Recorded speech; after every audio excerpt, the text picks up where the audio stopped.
Ei pessoal, eu só passei aqui no início do vídeo que é para compartilhar convosco que o link contendo as informações que tu precisas saber para fazer parte de um dos nossos grupos de DGD está aqui no primeiro link da descrição.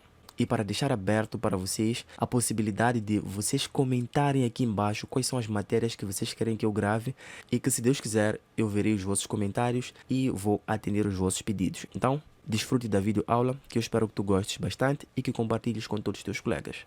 Então pessoal, sejam muito bem-vindos a mais uma videoaula. Na videoaula anterior, na verdade nas duas videoaulas anteriores, nós resolvemos este exercício que vocês podem ver aqui na tela.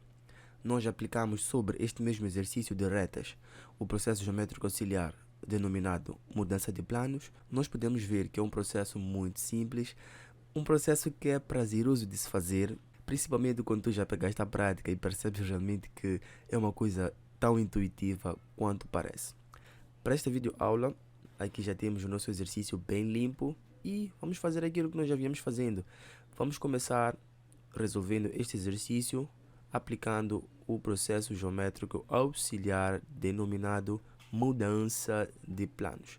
Esse é um processo simples. De forma resumida, eu expliquei que basicamente o que nós fazemos é adicionar um novo eixo X. Só que esse novo eixo X tem um significado e o seu verdadeiro significado é esse. Na verdade, é um novo plano que foi adicionado, que se interceptou com um dos planos que já existia. Então, partindo desse princípio, vamos lá começar.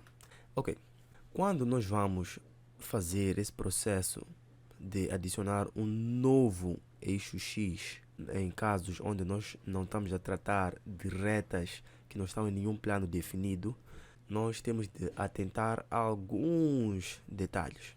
Por exemplo, quando a figura está assente num plano de topo, nós temos de primeiro conhecer qual é o traço principal desse plano de topo. E neste caso específico, nós sabemos que o traço principal é este traço vertical. De modo geral, o traço principal de um plano é aquele que nós representamos quando nós só representamos um traço desse tal plano. Quando nós representamos o plano de topo, nós representamos deste modo ou representamos deste modo, assim. Quando nós representamos o plano vertical, nós representamos deste modo ou simplesmente representamos deste modo, assim. Este traço que nós representamos sozinho é o traço principal do plano. Então é o traço que não pode faltar. Sempre que nós formos aplicar a mudança de planos em figuras que estão assentes nesses planos, nós sempre temos de traçar esse novo eixo X paralelo ou coincidente em relação ao traço principal desse nosso plano. Neste caso, o traço principal de um plano de topo é este, o traço vertical, o traço frontal. Então, vamos lá.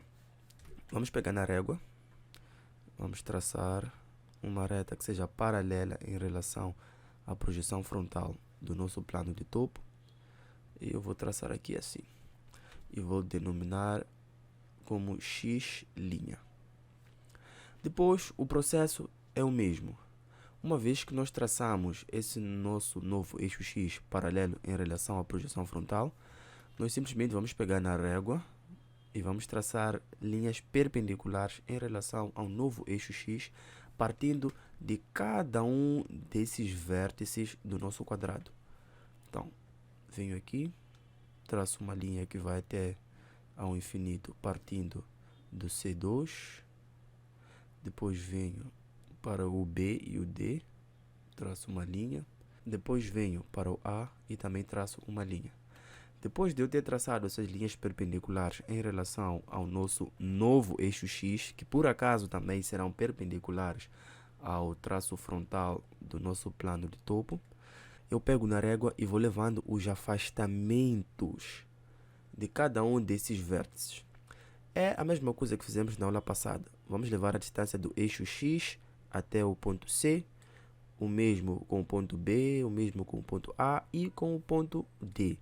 Se formos a ver, essa distância do eixo X até cada um desses pontos é o afastamento. Se fosse uma situação inversa, assim, eu esqueci de mostrar isso na aula passada. Nesse caso, teríamos um plano vertical e não um plano de topo. Então, as distâncias que eu ia levar a partir do eixo X para cada um desses pontos, como C, D, A e B seriam cotas. Então o processo é o mesmo. Caso tenhas dúvida em como fazer esse mesmo processo, só que num plano vertical, é só saberes que terias de virar o desenho. É a mesma coisa, o processo é o mesmo. Então, eu vou levar essas distâncias, eu vou utilizar o meu compasso, vou colocar a ponta seca na interseção da linha de chamada do ponto C e o eixo X, e vou abrir aqui, vou levar esse raio e vou transferir para o meu novo eixo X. Ao chegar lá, na própria linha de chamada, eu vou marcar C afastamento. Logo de cara, eu já consigo perceber que o afastamento de A é o mesmo que o afastamento de C. Então, vou levar essa mesma distância e vou colocar aqui na interseção da linha de chamada com o novo eixo X. E vou marcar como o meu A na mudança de planos. Vou fazer o mesmo com o ponto B. Vou pegar a distância do antigo eixo X até o B afastamento e vou transferir até o nosso novo eixo X na sua respectiva linha de chamada. Marco B, vou para a linha de chamada do D, com a interseção com o antigo eixo X, pego a distância do afastamento de D e transfiro para o novo eixo X e marco assim. Feito isso, eu venho com o meu lápis e vou marcando. Aqui temos C4, aqui vamos ter D4, aqui B4 e aqui A4. Esse processo é o mesmo que nós fizemos na aula passada. Levamos essa distância e passamos para aqui. Levamos essa distância e passamos para aqui. E assim sucessivamente. Feito isso, o nosso trabalho já terminou. Nós simplesmente vamos unir cada um desses pontos e já está. De C vamos unir para D. De D vamos unir para A. E de A vamos unir para B. Deste modo aqui. Vamos unir para B. E de B vamos unir para C. Conforme fica bem visível, nós já temos aqui o nosso quadrado na sua verdadeira grandeza. Se formos a reparar a projeção horizontal do nosso quadrado e a projeção na verdadeira grandeza, vamos ver que aqui na verdadeira grandeza é que realmente parece um quadrado. Na verdade é um quadrado, pois o comprimento dos lados evidentemente são iguais, o que não acontece aqui na sua projeção horizontal original, pois essa projeção não se encontra em verdadeira grandeza. E eu já ia esquecendo, todas as figuras que estão assentes em planos de topo, planos verticais, essas figuras não se encontram em verdadeira grandeza, então não dá para assegurar que as suas medidas são reais. Então é isso, com um processo tão simples quanto esse, nós conseguimos resolver esse nosso exercício. Muitas das vezes, quando tu estiveres a resolver esses exercícios, tu não vais criar o teu eixo X tendo uma distância em relação ao traço frontal ou horizontal, no caso de planos verticais, do teu plano. Geralmente tu vais fazer assim, vais considerar que o teu novo eixo X coincide com este f de π, por exemplo, vai ficar assim. E muitas das vezes as pessoas nem chegam de colocar essa coincidência. Eles simplesmente vêm até o traço principal do plano e traçam essas perpendiculares e já vão fazendo esse processo.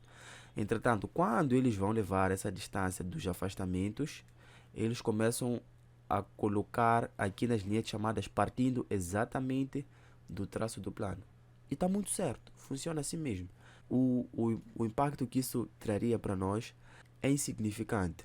Seria basicamente o seguinte: ao levar este afastamento de C, íamos medir a partir daqui e ia dar mais ou menos até aqui. O de B ia dar mais ou menos até aqui. O de A ia dar aqui e o de D ia dar aqui. A figura estaria ligeiramente mais embaixo. Seria o único impacto, mas ainda teríamos a nossa figura na verdadeira grandeza. Então, em termos de gestão de espaço, caso tu não tenhas muito espaço assim, então podes optar por essa opção. Ao invés de traçar um eixo X com uma distância do traço principal do teu plano, tu colocas o teu novo eixo X a coincidir com o traço do teu plano. E é isso, tão simples quanto isso. Só para terminar, tu também, ao invés de traçares o eixo X ou passar as linhas chamadas para esse lado que eu tracei, tu podes fazer o processo para baixo. Isso já é questão de gestão de espaço.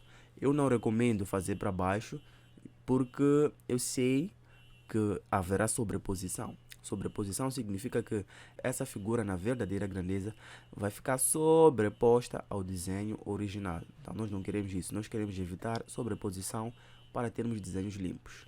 Ok? Então vamos lá resolver o mesmo exercício, só que desta vez aplicando o rebatimento.